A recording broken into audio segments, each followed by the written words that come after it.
Donald Trump and the tariffs, a never ending love story. Donald Trump को इतना प्यार क्यों है टेरिफ्स के प्रति, ये तो किसी को नहीं पता।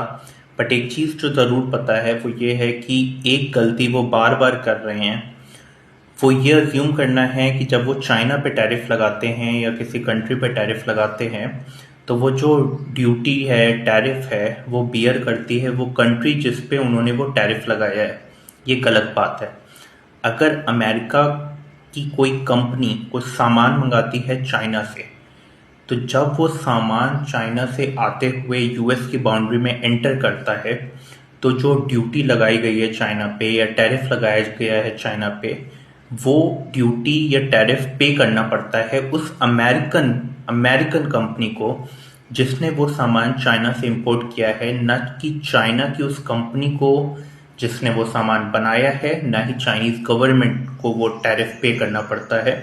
वो टैरिफ एक अमेरिकन कंपनी बियर करती है जिसने कि वो सामान इंपोर्ट करा है चाइना से। इससे क्या होता है कि अगर कोई सामान चाइना से आ रहा है अमेरिका में और डोनाल्ड ट्रंप उस पर इम्पोर्ट ड्यूटी लगा देते हैं और वो ड्यूटी पे करनी पड़ती है उस अमेरिकन कंपनी को जिसने वो सामान मंगाया है, तो अब वो क्या करे कि उसका खर्चा ना बढ़े, उसके लिए कि वो प्राइस इंक्रीज कर देगी उस प्रोडक्ट का,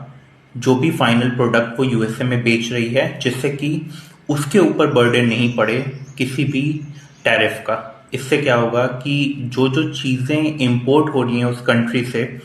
उनसे बनने वाले प्रोडक्ट या वो चीज़ें महंगी होने लगेंगी यूएस में और इन्फ्लेशन की तरफ यूएस मूव करेगी, जो कि लॉन्ग टर्म में और शॉर्ट टर्म में भी बहुत ज़्यादा प्रेशर डालेगा उनके मिडिल क्लास कंज्यूमर्स पे। और डोनाल्ड ट्रंप का जो रीज़न होता है इसमें वो ये होता है कि वो अपने डोमेस्टिक मैन्युफैक्चरिंग को बढ़ावा देना चाहते हैं इससे, क्योंकि